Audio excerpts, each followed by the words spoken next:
Welcome to the Strong for Life podcast. I'm your host, Conor O'Shea, and today I'm joined by Graham Tuttle, aka the Barefoot Sprinter on Instagram. And I've been following Graham for quite a few months now, but I'm really just excited to jump into everything about his background. And every time I see new videos from you, they're just getting better and better and better. So I want to talk to you about that as well. But before we jump into all that, do you want to just tell people who you are, where you're from, and how you got into what you're doing today? Well, of course, I give my stump speech. But it's funny, you're from Ireland, so I was commenting on this. I just did that Ancestry.com DNA thing, and so from I don't know exactly how close it is, but the 79% of my family's background history is from Ireland. So it's England, UK, Ireland. So it's like I've lost my accent, but it's funny. You look at the map of the history. It's the rest of it's from like Eastern Europe, Western Europe, and like the Nordic countries and stuff like that. So that it's like you lived here and then you went straight to North Carolina. So it's funny that there's a consistent effort. But I've lost my Irish accent, I suppose. But it's fun to talk to people with a twangy way of speaking. So I guess it's funny that I've now become the Barefoot Sprinter because it is the greatest joy of my life now is when people think, oh, you're so athletic, because my history, my root comes from a place where I was horribly just average. I was very awkward, growing up. So the biggest thing for me is that I've worn glasses since I was 2. So my parents, when I used to watch Barney, for those who are familiar, you'll know the big purple dinosaur. And we had this big TV, we were big by then. And this is back in like 1993, 1995, where the big TVs were like as far back as they were wide because you got the cathode ray, and it was like, so I'm sitting up there and I'm at the edge of the couch and I'm like 2 feet away from this thing staring at this, and they're like, that doesn't seem right. So they take me to the doctor and they find out that I'm farsighted with astigmatism, which means that your eyes aren't even, roughly speaking. And so I go through and they put me in glasses, right? So then it kind of becomes this part of me that like I wore glasses. You get picked on in elementary school, and it wasn't until middle school that I got contacts. And I remember the first day I got contacts, it was like the greatest day of my life because I could not get them in the first day, and I sat there. I was so determined for 30 minutes. I just could not get them in. It's so painful, and I finally got them in, and I looked and like, how do you feel? And I was like, can everybody see their nose? Is my nose? Am I the only one that has such a big nose? Because I'd never seen my nose before, and it was a great experience, but as a consequence of wearing glasses that were so like my prescription is +9 and +8.75. So it's pretty bad, pretty out there, right? So most people are like, oh, reading glasses are like 0.5 or +1 if they're, if you need real correction. But anyways, as a consequence of that, what you end up losing is the ability to develop peripheral vision, meaning like you look straight through glasses that are about a ½ inch away from your face, and you don't train yourself to look to the side. And so as a result of that, you don't train yourself to be spatially aware. So like I could go and do things, but I could never, like when sports and things would get, I was very like single straight focused. When sports and a lot of people would start playing 5-on-5 basketball, like I couldn't keep up with all the things moving to the side. So, as a part of that, you don't learn some level of coordination, but I loved sports. I loved moving. I was really bad. I was a really curious kid in school. Very, wanted to know why. It was just kind of somewhat obnoxious for my teachers, and they just all thought I needed to be on ADD medication. So I wouldn't sit still. So I ended up just wiggling around all the time. And it wasn't until I got out, started playing sports, that I really found, okay, this is what I want to do. And, but the problem is I wasn't great at it. And I had a mom who was, I love you, Mom, but she was very protective about my head, which, I made it through without any head concussions, which, as they say, I think in England and Australia, they go head knocks, as they call them. Mm-hmm. But I made it through that. But, she made me stop playing soccer when it got too serious and you're hitting the ball. We couldn't play baseball because you get hit in the head. Football, of course, and rugby was only flag rugby. So it was like, I didn't get to play any aggressive sports. So I never really got to develop that aggressive, like, hey, like you're a dangerous young man. It's like I was always kind of be protected. So anyway, so I got to this point of the only sport she was like, okay, you can play this was track and cross country, and they don't make cuts. So I was, again, because I was bigger, I would have been a good football player relative for my size, but I was just always running all the time. So anyways, I just run, and you're weak and you're skinny, you're track and cross country kid. The other kids that were nerdy on there was fine because I was somewhat nerdy as well. So it just fit in. But part of that, it wasn't until I started to lift, I didn't take it seriously, but in my senior year, I found out what weightlifting was. I remember the first day I walked in, you walk down, I'd been there before and used like the push machines with my mom, the cable machines, I guess what are the selectorized machines. And then I go, what was with my buddy, and we walked down to like the real weight room with like the grown men and the steroids, leaving the steroid marks on the bench. It's like, oh, we're in the big boys here. And I remember the first time we did shrugs. And we did like squats and shrugs. I don't know, something along that line. And I could not, my traps and shoulders were so sore the next day. I couldn't put my shirt on. It was the greatest feeling of my life. I just remember that like it was yesterday. And that was this beautiful moment where I was like, okay, fuck, you can change your life. You can change your body. And so I just got really into it. So I actually got faster just because you do anything, you get faster at that age. My senior year, and then I went to college and started lifting more and more, kind of figuring out what I'm doing. And then, when the only struggled in college because the only thing I could think about doing was working at the gym, because everything else was I tried to do pre-med. It was just I just didn't connect with any of it. I was hated physical therapy, hated sitting around listening to people complain about their stuff without really caring. And so I just worked at the gym. I did exercise sports science for my major because I was like, well, I guess I'll do something. And ultimately ended up meeting some people, learning a lot more about training. I had one of my professors just taught me everything about exercise sports science. Eric Sobolewski, if you ever listening to this, just know that I'm eternally grateful for you. And started training. But the problem is, I started to I started to train. I wanted to be more athletic because he was so athletic. So I started to run and jump, and I knew I did how to do it.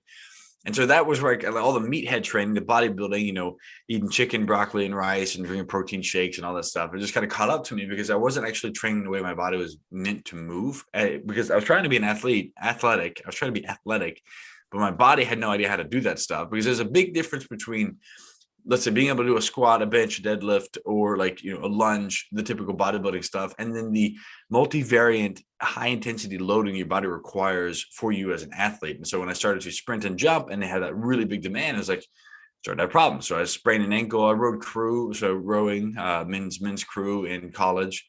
Ended up spraining my ankle really bad. And that kind of, was the nail in the coffin for I had this ankle injury that kind of shifted my hips over, created this problem with, I got plantar fasciitis, a turf toe, shin splints, Achilles tendonitis, calf strains, hamstring strains, low back pain from a pelvic fall and SI joint dysfunction, 11 shoulder dislocation. So over the span of 19 to 23, my body was started to fall apart. I'm I'm not I look at myself running. My friends will laugh at me and said it looked like I'm moving around like a gorilla on the court, play basketball, just lumping or, trunking around. I was I don't feel light, I don't feel athletic. I can't jump for shit. And it was just, something's not working. So that kind of led to this point where it was I'm coaching, I'm working, but I'm chronically tired. I'm always stressed. I don't feel good. My body isn't good. I'm how can I be a coach? And so that led this, I guess, really took it seriously, maybe the 2016. So it was 8 years, 7 years ago, somewhere around that. And I guess I would have been 20, going to 29 now. Yeah. So about that 23 time, that's when I really started to take it seriously. And I was okay, what do I got to do? So I took the background of taking because I took 8 or 7 physiology and 9 anatomy classes, just because I took it for exercise sports science. I took it for nursing. I took it for pre-med. They had different classes for all the stuff. So I had to take them for all the different pieces. So I was whatever. So I took that vast knowledge and then started to put it with a copious amounts of podcasts, listening to things and playing around and exploring with my body and doing different things with clients, and starting to put these pieces together. And that's when I kind of started to formulate some, I don't want to say theories, but just a better understanding for how the body worked. And so then that kind of led little by little, so building snowballing confidence for, okay, maybe this is how the feet work. And so then, that kind of led me to 3 areas I really care about, which is general movement, mobility, your shoulder strength and capacity, because I had to fix I wanted to be able to get my life back. So basically my feet hurt so bad I couldn't run and I was slow. So I was how do I get my feet back? Because if I get those back, I can run and jump and be strong. My shoulder was all 11 shoulder dislocations in the span of a few years. It just sucks. It was every 3 to 4 months would just come back out again. And it was just, And it's the thing is, it's not even the pain. I mean, yeah, it sucks because it's like a month or something, but like or a week or two with just like a stiff shoulder. But it's the loss of confidence. It's like Hmm. I can't throw my arm out to the side. I couldn't play sports. Like if I play basketball, it's like I'd be timid. If I run and play volleyball, like I'm not going to reach out with my left arm. I wouldn't wrestle because I want to roll around the ground. It's like I wouldn't even fall. I should even just doing things like I've been trying to pick up skateboarding recently just because I want to practice my balance and do that. But it's like my biggest fear is if I fall or hurt my shoulder. It's like I don't want that to limit my life. So it's like, what do I got to do? So it's kind of a backward stumbling into this stuff and like learning from people, picking things up as you go, understanding the body and trying to heal that. So that led me all the way to the point where, I went from like a broken body to the point where now I guess I'm kind of doing my thing running barefoot on a track just because it feels good and there are barefoot sprints. So it's that's the background story in much more detail than you wanted. Yeah, no, it's really interesting, mate. Especially, I think, from a coaching capacity point of view, the fact that you weren't really athletic as a younger child, and then you got into sports, and then of course you got riddled with injuries, in particular 19 to 23, and then you Mhm. rebuilt that. I just think from a knowledge base, it's a really good platform than just having all the theory, but none of the actual in the trenches experience. Yeah. I can resonate with a lot of what you said as well. It's funny, even the year you said, like 2016, that was kind of when I was started really, diving into to actually understanding how to fix stuff, and also kind of late teens, early 20s, my body just started just getting destroyed basically. And you see some people around you that they are doing the same thing, but they're just not getting hurt, they're not getting Yeah. injured. You're like, am I broken? Or it affects your confidence as well. So Mhm. yeah, I can completely resonate with that as well, which is interesting. How old are you now? I am 28 going on 20. Oh, well, I guess technically a month from now I'll be 29. So May I'll be 29, which is one of those funny things about aging because I remember if I was 18 or 23, I'd be like, oh dude, you're 29, you're like almost dead. And now I'm like, wait, actually, I don't. And this is what I've confirmed with older people is that this is true that I don't feel a day older than I did when I was 16. Like I maybe feel a little bit, quote unquote, wiser just because I've experienced more stuff. But even then, I don't have this like long, like you would think that. Okay, if you look at a computer, you get more and more memory that stores up with stuff. So like the RAM space or whatever they call that, like a hard drive, it fills up, and you look at my thing. It's like you've used 800 out of or like 200 out of 250 megabytes or gigabytes of data. It's like, or I don't know. Obviously, I'm not a tech guy. Whatever. I just know how to use this stuff. Um, but you would think that as you get older, you kind of fill that thing up with more and more memory. It's like, oh, well, now I've filled up 40% of my hard drive with this stuff. I don't have like this working memory of all these things. Like I have some interspersed memories and some connected pieces, but they all almost feel very disconnected. Like they're a past life and a different person. Like if you, it blows my mind sometimes when I look back and I think, 4 years ago, I'm like, I could not have told you 1% of my life right now. Like I would be like, oh, like the opportunities and things that can change. So it's just a matter of like, I don't know. I don't know what to ascribe it to, but it's just a certain level of, it's an interesting thing to get older, I guess. It's because it's like, I don't feel older. I don't quite resonate with like being the person that was younger because it's like you remember learning some of those things and have compassion. But I think about that as like a different person. Is like, and maybe this is uniquely me, probably not, because I don't know if anything about me is unique, but like the ability to just wake up and be here. Like I don't feel like I carry the past with me. It's a thing that's experienced and like it just almost feels like a different self and a different life. And it's just today I am here, tomorrow I'll be somewhere else. And it's just I don't know, I feel like I'm floating through. And I think the older I get, the more detached I feel like I come in time. I don't know what that is, but just thoughts. Mm. Do you think it's related to the fact that now you're probably not stressed about like shit, my shoulder is busted, I can't walk, run, or do anything, and I'm actually like you have the autonomy to basically live your life the way you want to because your body's serving you? That actually might be a really good insight in terms of that. Because let me just think about that. If you think about what stress, so you look at nostalgia it's a wanting to stay fixed in the past in a sense where you look back at the time where things were better or at least constant. It's like there's this one of my favorite authors. It's Ava at Book Bear, Ava at Book Bear Express. She is just, I mean, this girl writes a blog that just speaks to my soul every week. She's so good. But the she talks about this idea of nostalgia, and she quotes some authors, but basically it's like, if I'm trying, time is moving onward. So think about like space, where like the stars are just flying through and moving, and it's like it's our attempt to stay fixed in time that causes us pain, because we like the splinters of time and like these stars that are flowing through us, but otherwise if we just flow with things. And so that's a really good point, because I think that there's a certain, God, that's a really good point.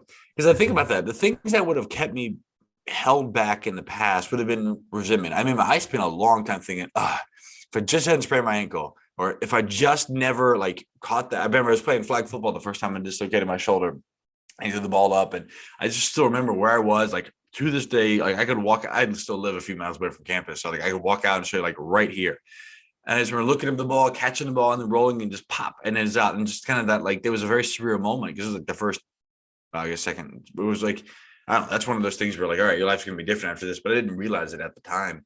Mm-hmm. But I for so long, if I just hadn't done this, I would have, it's like, because when I sprained my ankle, I ended up with a functional leg length discrepancy, meaning like my literally my arch collapsed and my ankle collapsed inward and shifted out. So as a compensation, my body just shifted, which meant my left leg sank down, my left hip sank down. And that I would have constant back injuries. My back would always be tight. My hips would always be tight. And every few months, like I'd deadlift and up, there goes my back. And it was just constant. So then I was, and then I felt like I was short on one side, and I was like, it's interesting to think back, because the things that would have kept me stuck in that moment were the resentment for a past experience. And it wasn't even the resentment that had happened. It was the fact that I had perceived it to be something that was undoable, in a sense of like, my body is now this and I can't work past it. And then, fear of then the you go future as well. Probably it's very hard to be present if you're worrying about the future, where it's going, and like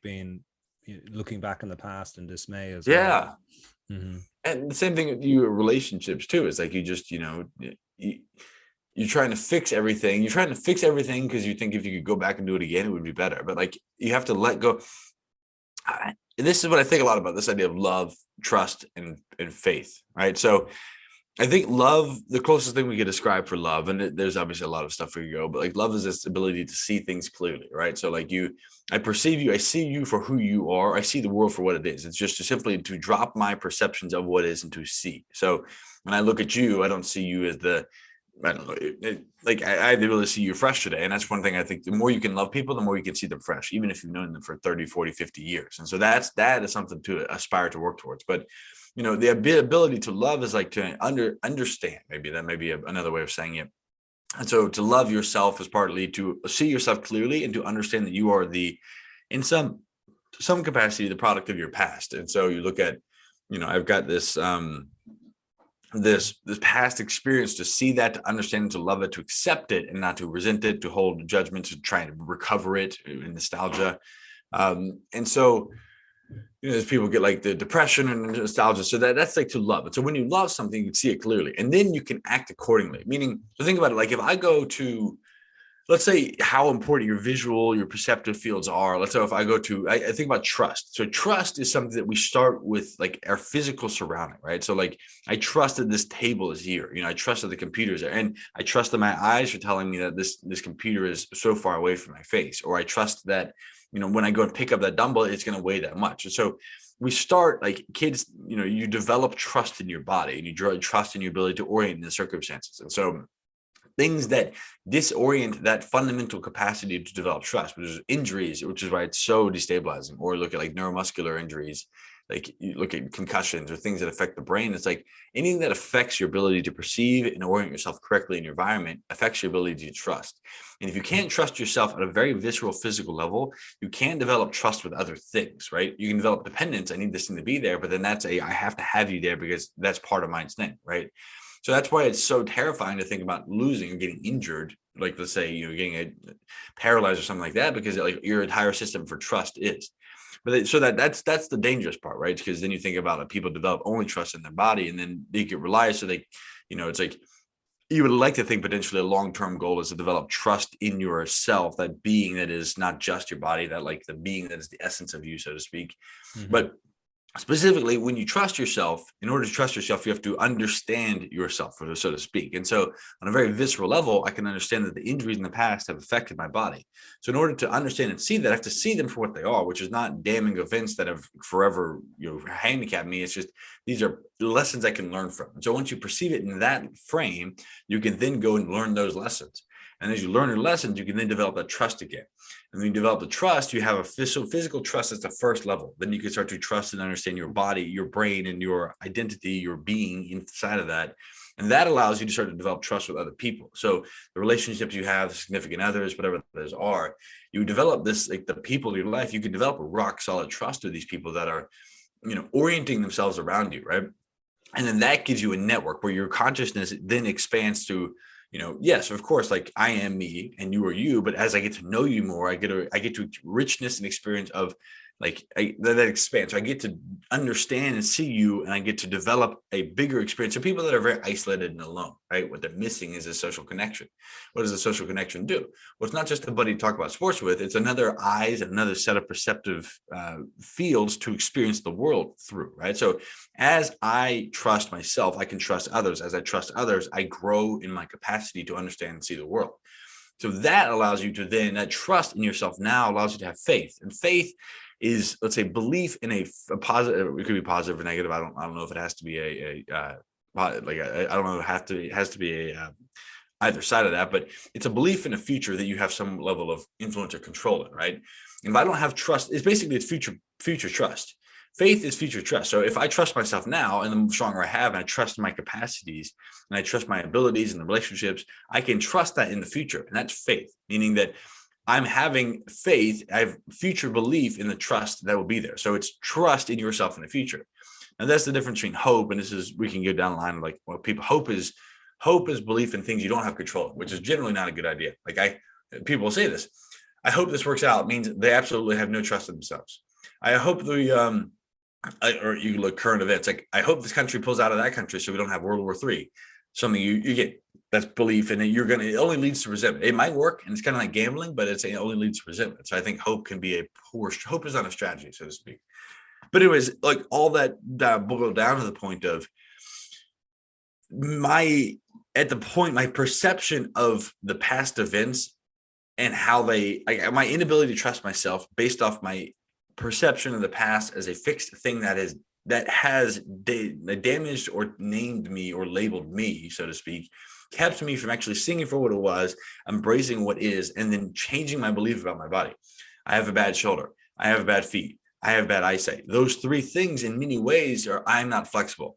Those kept me from seeing the fact that, okay, these are things that are just there. And now you can go do something about it. And then once you start to switch that belief, this is what I was thinking the other day, I had this breakthrough that when you change your belief, there's two things that are required to make a change.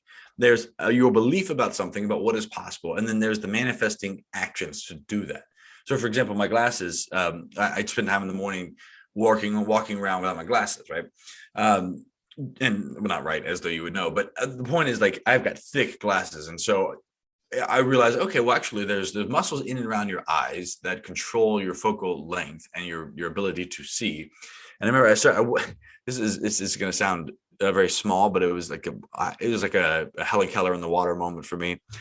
I walked outside and I was going took the glasses off because I had this idea of like, well, we'll have to get through that. The idea of like sunlight getting through your lenses and actually preventing the UVB rays from actually getting healthy things to your eyes because your glasses are thick, just like they would go through a window.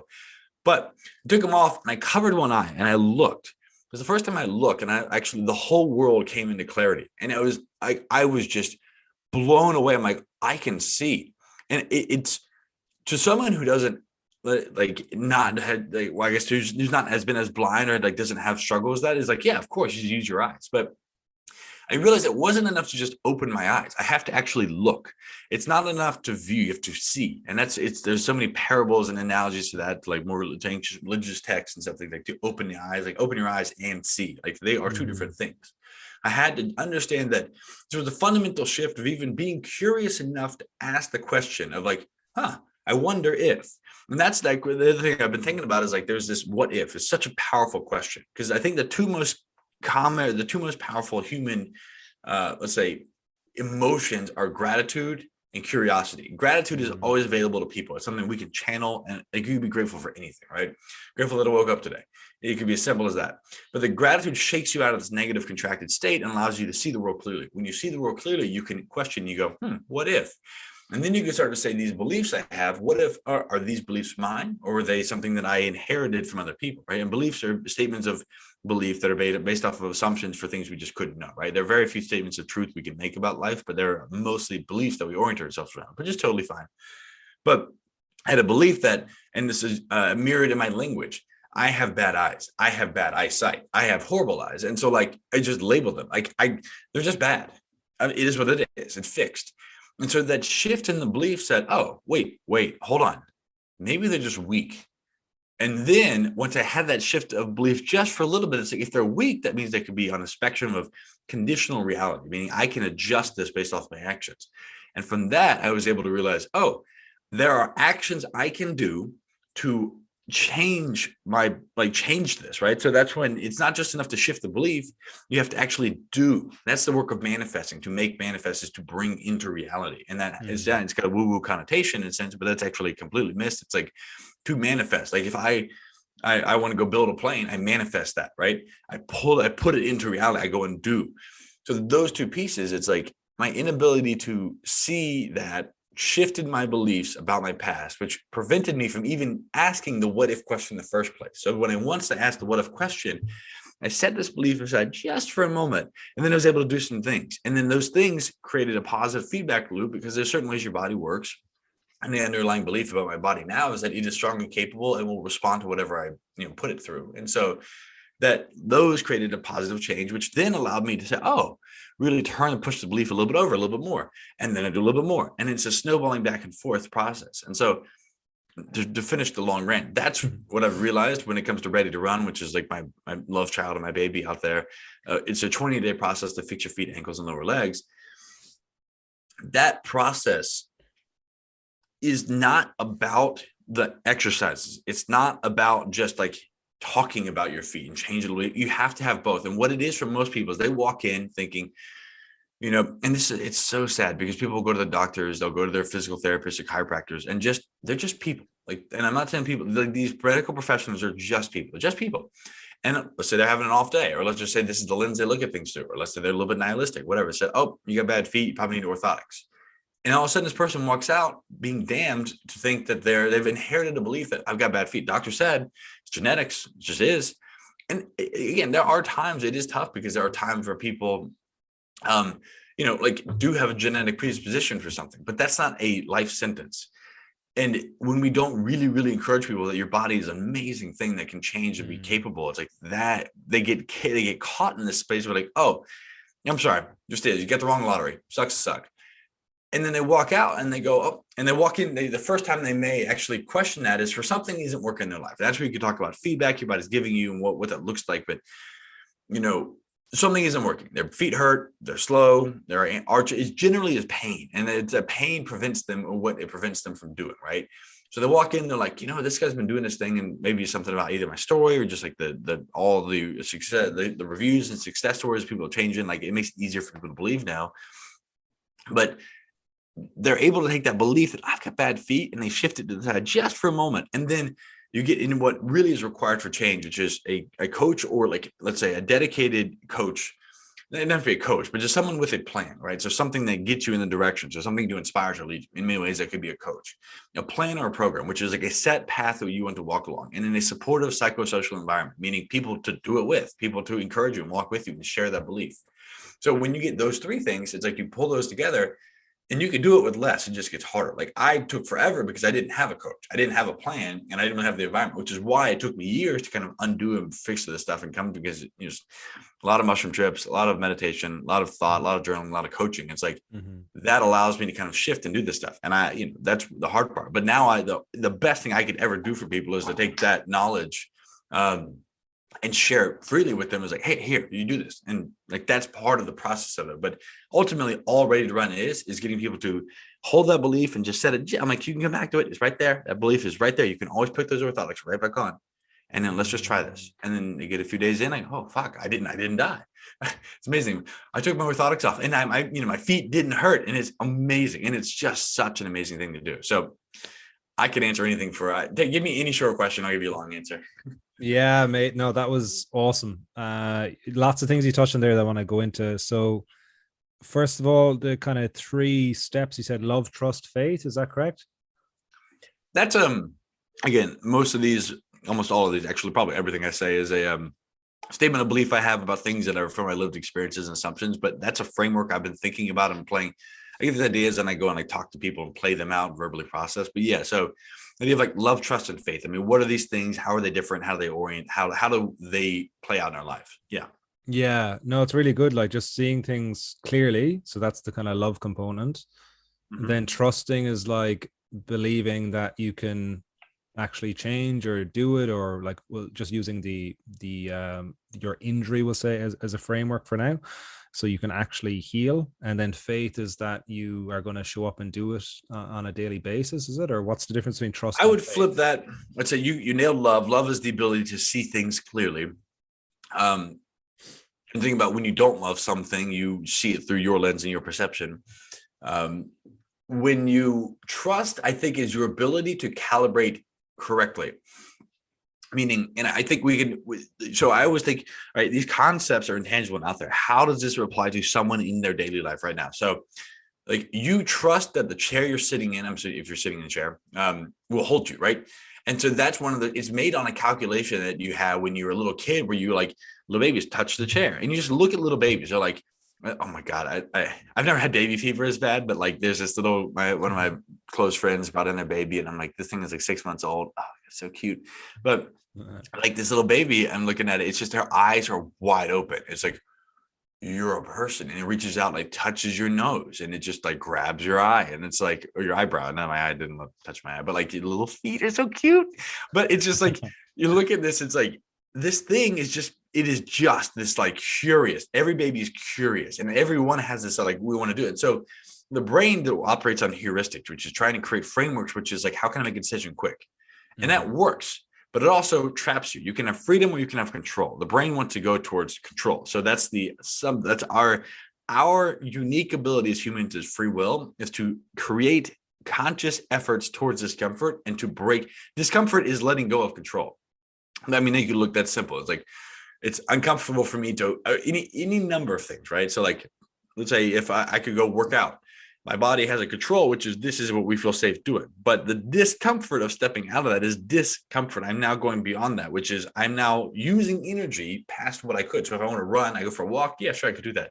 But running is discomfortable or uncomfortable. It's like, it's not. I have to step out and use energy. And that requires a loss of this. I have to expend more than I'm doing, right?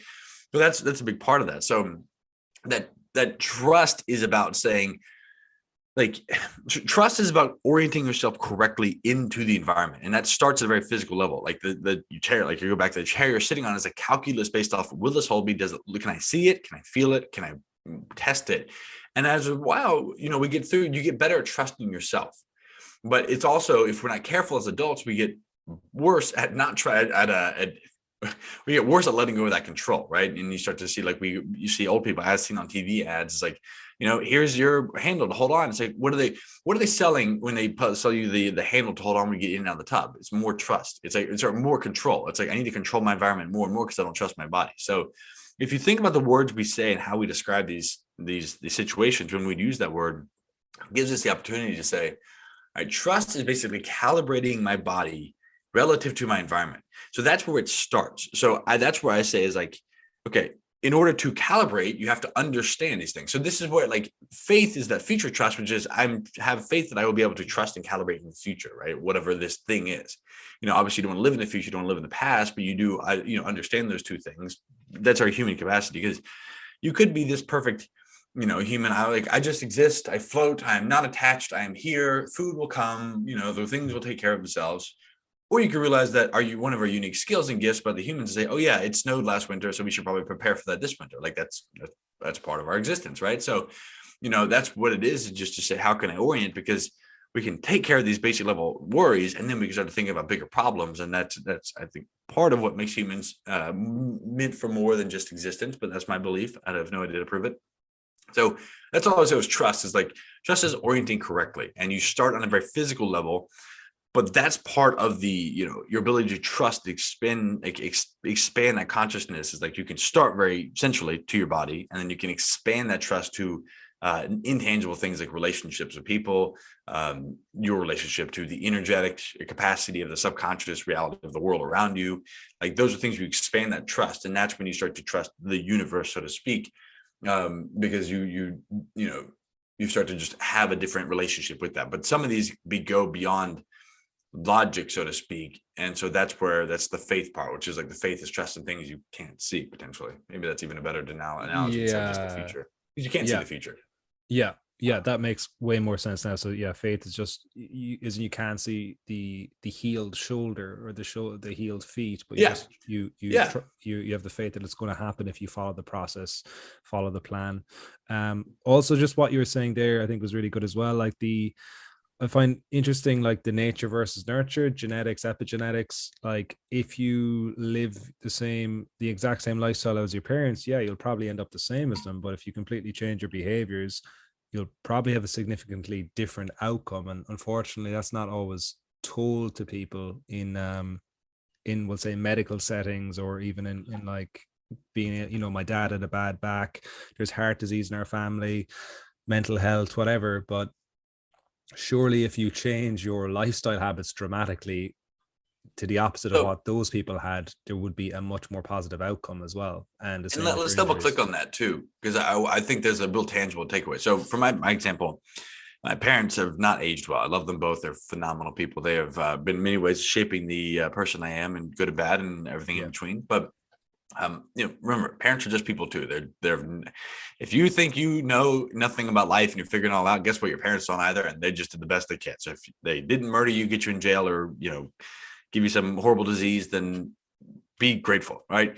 That being said, so my dad got diagnosed with Parkinson's disease when he was, I don't know, late 40s, something. It was early onset. And my mom is now, so they're 63, 64. And so my mom's got pretty stark signs of early onset Alzheimer's, or, their brain and the memory's going, right? So those are there. So you would think, oh, fuck, I've got neurodegenerative disease in the family. So come to find out that they're selling the house that they've lived in since 2000. So that's 22 years. And they go to sell it, and they find out they're doing an inspection, and they find out there's high radon. And so radon is like this invisible gas that leaks out from the ground surface and gets trapped in houses, because guess what? Humans are just made to constantly live inside. Amazing. But anyways, so it's ironically something my mom had gotten serious about a few years ago. And she did a test and found it was really high. And my dad perceived it, again, I love him. This is why it's scary. He saw with a fear perception, this is going to be expensive, I can't do this. And there's a lot of beliefs that go into these decisions. But he was like, well, it just sounds like it's a really expensive thing to fix. Probably not that big of a deal. So he just put his head in the sand, didn't do anything about it. All that to be said, it comes years later, they go to sell the house. They find out the radon is extremely high in the house. And so my dad has worked from home forever. Like he's always just worked from home since like the early 2000s. And his wood shop, which he spends so much time, is in the basement, which is where this radon gas in crawl space. He's right in the epicenter of it. So the reason that's valuable, so we're talking on this and he's telling me this stuff. And so naturally I go and I say, let me go use my perceptive abilities to Google search. And so effects of radon exposure. And so then the University of North Dakota did a study recently where they said, lo and behold, high radon exposure for long-term leads to higher incidences of Parkinson's and Alzheimer's. And I'm just like, holy fuck. Like and it was a really somber, solemn moment when you realized but now think about that. When you live the lifestyle of your parents, like what's the quintessential person that never really outgrew their family is they stay and live at home. They never really move. They never leave. So like literally just moving away from your parents forces you to think of yourself as an individual. I'm not saying everyone should move away, but I think like if you think about it on a really tangible level, it's like it doesn't just have to be, oh, I'm eating healthy, my parents don't. But it's like getting out of that, like not just the mental, the emotional, the psychosocial, but also the physical environment you will be a different person. So it's almost like look at your parents as kind of a rough sketch, a rough blueprint, but it's like the fill in color is the rest of everything you do. And the decisions you make, the decisions of what you do cut away and what you do not shape and inform your body. And if you think about that, it's like, it's a really somber moment to think, fuck, it's like this is just both the mindset, the way they make decisions, the way they orient themselves. But so many of the preventable metabolic diseases, or even the preventable neurodegenerative diseases, are a result of our actions. Yes, you might have a metabolic or genetic predisposition to it, but it's one of those things, like for moving away, it's like, oh, wow. Like, I feel like I've made a big growth and a big shift and a big change just as an individual. And you could make the broad statement of healing generational trauma, which I think has a very tangible application. Some people just leave it at that. Like, I got trauma. It's like, I don't think that's a valuable, helpful definition as much as like the habits your parents have, your family has learned from generations of like back and forth. Like, I'm an alcoholic. I don't drink alcohol. I'm not like back and forth. Like, those habits of feast, famine, starve, abundance, and scarcity impact you. So to step away from that, but it can literally be as tangible as I moved away from my family. Therefore, I got away from the exposure to this thing that is otherwise bringing my parents to an unfortunate early end. And like, that's like, if you really think about that, it's like, it is vitally important that when you start to get this, like graduating high school, thinking about that is like, it is not enough to just like, oh, I'm gonna go to college. Like, you have to start to really break apart and like think this happens naturally, but like, let go of your family, and you can always come back, but let go to just explore what is true to you. And I think that's just like a very tangible thing. It's like, it doesn't even have to be like, well, my parents always wear blue, so I'm gonna wear red. It's like, no. Like, literally moving or just getting away from the physical environment forces you to think differently. So it's just an interesting thing, because I'm like, it sucks. It just like, it's one of those things you really realize. I'm like, and I'm not saying it could have been prevented. I mean, there's probably who knows? You can't do the counterfactual on it, but this very somber moment where it was like, man, like, could this have been prevented simply by just being aware and like opening up the door? It's like any number of things. It's like, and that's where I'm like, okay, it just, you got to force yourself to really just be aware of the decisions you make. So just a story there. Man, that's, I appreciate you sharing that, dude. That's, it's, as you said, like, you'll never really know, would there be any different outcome? But the fact that was like the clear side effects when you looked it up must have been pretty a big shock, like, given that they both have in those the title illnesses. of the study. And I'm just like, oh my gosh. And my dad just didn't really like it. No one wants to hear that, but it's like, it's too close. It's like, it's too close to home. And so it's like, wow, that sucks, man. Yeah, but it is what it is. I'm conscious of time, mate. So I want to go into rapid fire questions, but I also want to just note what you said, which I think is a really powerful way of framing things. You said it twice about trying maybe something that you feel might cause a further injury, like take off your insoles. You said you can always come back to it. You can always come back to your insoles. Yeah. And you said the same thing about just when you're stepping away from, I guess, giving yourself perspective, maybe getting away from maybe your family, maybe your work, maybe whatever it is, but you can always come back to it. So it doesn't mean you're like severing yourself off. So I think that's a really powerful phrase to use when maybe doing something different or scary. Mm-hmm. Yeah, so so think about this, and look, I can't do a short answer. There's a great, one of my bigger influences, Jordan Peterson. He's just such a well-spoken, well-thought individual. Yeah. But he's a psychologist who talks about like child development, and where you get like anxious children is like, typically you get, you look at how well kids can go. So they get a kid in a room with mom. It's like they hold on to mom, and then you get them to let go of mom or dad, or whoever the trusted parental figure is, and they go and explore. But like, you start off with this, like, it's a habituation thing when they let go and they can come back. You let go and they go explore a little more. They can always come back. And so like, over time, the length between coming back to that is always there. So this is the idea, is people think, oh, I'm going to do this, and I'm never going to have another problem. It's like, no, you can always go back to that idea. So like, treating your idea and thinking about them. But if you just think about them as separate from you, that shift, you will never be the same. Once you realize that this is an idea that is separate from me, and you start to think about like, oh, that's my little like special blanket, you're a little kid, you got a little favorite stuffed animal, or your binky is it's like my like the sucker Mbaba. I was a kid, I had one of those like pacifier things, go Mbaba.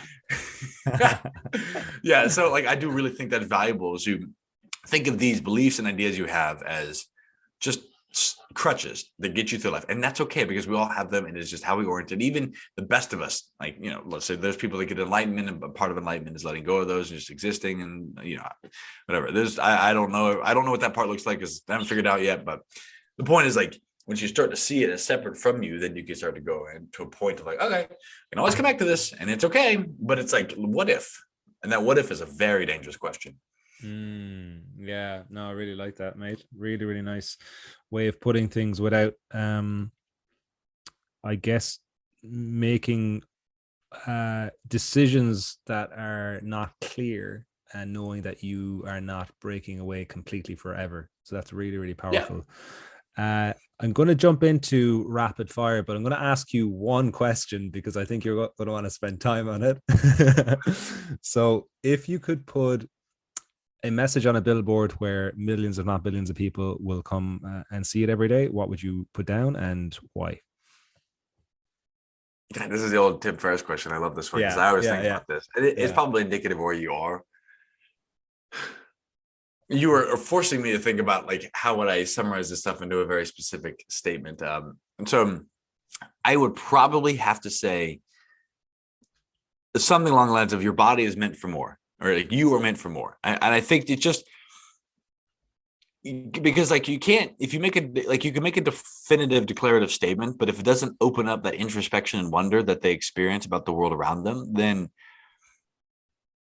there is a loss of, that's the point of the statement, right? If I just say go breathe, it's like, all right, it's like it's not different than saying stop. Like you look at a road sign that says stop. All the signs you think about, what are the signs that stick out to you? Like those, stop or go or speed limit. It's like the rules, and it's like what I would want is a simple thing that got them to open up. You're meant for more.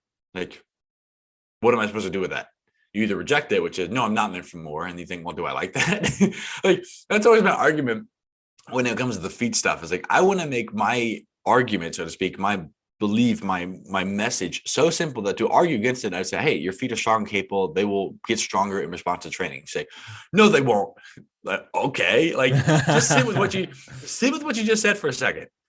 Do you like that, or would you be okay letting go of that? Because it's like people rarely like. So there's a great Alex Hormozy is just one of my like I was actually going to ask you when you were talking because I was like, you said a lot of things you're saying. It's like you find that you attract and you attend to people who are otherwise thinking similarly. And he's a few years ahead of me, but he's one that's obviously done a lot of thought. And I find that there's not that many people that are quote unquote switched on, and so he's obviously the one that thinks and puts a lot of time and energy into that. So I think about that stuff, and I like the clear-minded, pragmatic way he talks about certain things. And I would otherwise perceive him to be someone, this is my belief, just because he butts up against my belief, that he's a nihilist, thinks we all die, nothing happens. I think it's a statement of belief because my statement of belief on that is I don't know what happens, but I'm open to options. So like, and I think he would probably agree there because they're all statements of belief about things we can't ever know. But again, I don't want to speak for him. It's just my assumption because he butts up against my belief. But the point being is like, he is someone I look up to and really value that way. I look up to as an interesting term, but it's like I value the fact that he's out there thinking, and I admire his clear-mindedness. So that's something I want to pattern and learn and like just like absorb some of the stuff and just like let him stick in my brain. But the idea being is that like when you give people rules, they either reject it. And so that's what I want to create, this introspection about what is possible. So I would probably have to say like you are meant for more. And it's like, however they want to take that. It's like, because the alternative to that, if they reject that and say, no, I'm not meant for more, this is all I can do. It's like, then you could feel compassion for them. Say, you're doing the best you can with what you got. And it's like when someone, you butt up against this belief that someone says, and then instead of saying you can either, so let's just say for this example, I said, hey, you're meant for more. And you go, no, I'm not. I can either say, why do you think that? You see the why puts them in a very defensive. I can challenge them to be aggressive. Then they get into a defensive state and they say, well, you don't understand. It's genetics, it's this. And they come up with a whole list of reasons and their laundry list of all their played out excuses for and it's not, they don't perceive it as an excuse, but it's their played out fixed mindset, fixed mindset perspective for why they couldn't be different. But I was saying, if you can respond to that with love, it's like, hey man, I'm sorry to feel that. Like, what's like, and then you just ask questions. You would be a little more circumstantially specific about what that next question is. Would you ask them like, where are you from? And then that's generally when you ask like, what are you what's holding you back. You asked about the feedback. That's where like I get a little more curious about like, what's causing the pain, because there's almost always some physical thing that prevents them from feeling emotionally trusting themselves or physically trusting themselves, which prevents them from thinking about their their health, their nutrition, their body as a being that they can have control and dominion over, which prevents them from thinking bigger about like business and making money and opportunities, which prevents them from actually thinking about how they can actually solve the problems in their life. And once they solve the problems in their life, they can think bigger about opportunities and like making the world a better place and growth, whatever it is, like, again, my belief. But like, that's the question, is like, but you can, you introspect someone to the point where you give them something like, here, this is something. What's the state? What do you deal with? How do you wrestle with this? And it's like, okay, you either say, I am meant for more, huh? Because when you say I meant for more, it's like, it doesn't have to be like, we all have to be the second coming that's going to change the world or everything. But it's like, I meant for more than a bad relationship. I meant for more than feeling tired all the time. I meant for more than having to deal with pain. It could be so tangible and specific. I meant for more than working a job I hate. And once you get them like, oh, what if there is better? What if? Then they sit with that. It's like a little seed that gets in there and it plants, and then they start to just attend to things a little bit more, and it starts to grow like a little seed in their brain. And then they start to make, maybe I'll let go of this belief, and then they try something different. And oh, I didn't die. And so then they go, and it's a snowballing thing. It's like when you inspire people with that, it's like, yeah, that's what I'd go with. Like, that's the powerful thing, because other than that, it's like, you're meant for more.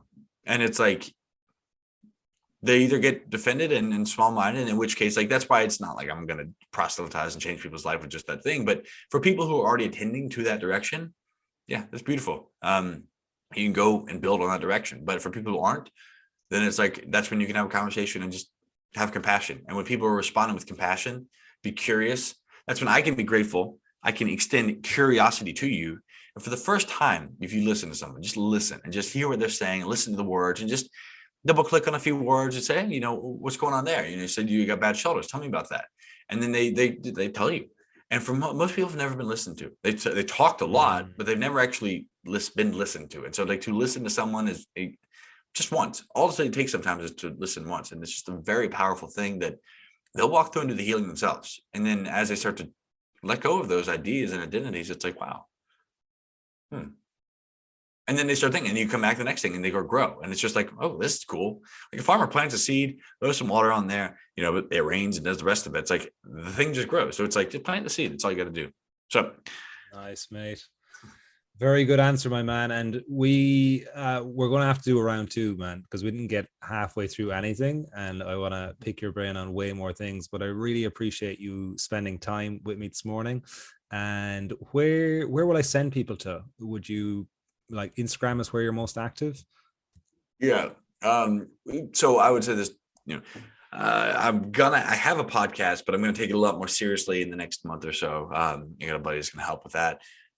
But at the Barefoot Sprinter, no spaces. So the Barefoot Sprinter, a little bit stickier name than Graham Tuttle, because no one knows how to spell that.